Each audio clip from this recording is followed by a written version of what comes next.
এয়া ৰাতিপুৱা 8 বাজিছে ভাইটি যাব ওলাইছে কলেজ ভণ্টি গ'ল অফিচ আৰু ইহঁত যোৱাৰ লগে লগে মায়ে কাম কৰা তিৰোতাজনীৰ লগত লগ হৈ আৰম্ভ কৰি দিছে চাফাই অভিযান মানে ঘৰ চিজিল হোৱাই নাই নহয় আৰু মই গা পা ধুই কিনে চাকচোন হামি শেষে হোৱা নাই ফেনৰ তলত বহি মূৰ শুকুৱাই আহিছোঁ আৰু এয়া দুপৰীয়া 12 বজাৰ ৰ'দ মানে ভিডিঅ'টো সোমবাৰৰে হয় মইহে আপলোড দিওঁতে দেৰি কৰিলোঁ আৰু এয়া গুণমা কৰাইছোঁ হোমৱৰ্ক মানে অহাকালি তাই স্কুল আছে নহয় বাহিৰে স্কুলত যাব সেইকাৰণে হোমৱৰ্কখিনি কৰাই দিলোঁ আৰু গা পা ধুই তাইক দিলোঁ এয়া নেমু চৰবত আৰু ময়ো খালোঁ মানে ইমান গৰম আছিল সেইদিনা আৰু দুপৰীয়া 3 বজাৰ লগে কি হৈছিল মনত আছেনে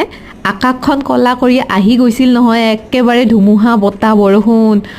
সেইজাক বৰষুণে সেইদিনা আমাক কম শান্তি দিছিল নে আৰু ইভিনিং ভণ্টি অফিচৰ পৰা আহোঁতে লৈ আহিলে গৰম গৰম চিঙৰা গতিকে চাহ চিঙৰা খাই আমি দুয়োজনে সোমাই গ'লোঁ পাকঘৰত মানে মাৰ গাটো হঠাৎ অলপ বেয়া হ'ল গতিকে আমি দুয়োজনে আজি ৰান্ধিম মই বনালোঁ দালি পটলৰ তৰকাৰী আৰু এখন ভাজি আৰু ভণ্টিয়ে বনালে এয়া চিকেন বৰষুণ জাক আহিল যে সেইকাৰণে ভাত বনাই অশান্তি লগা নাই অহাকালি আকৌ লগ পাইছোঁ বাই বাই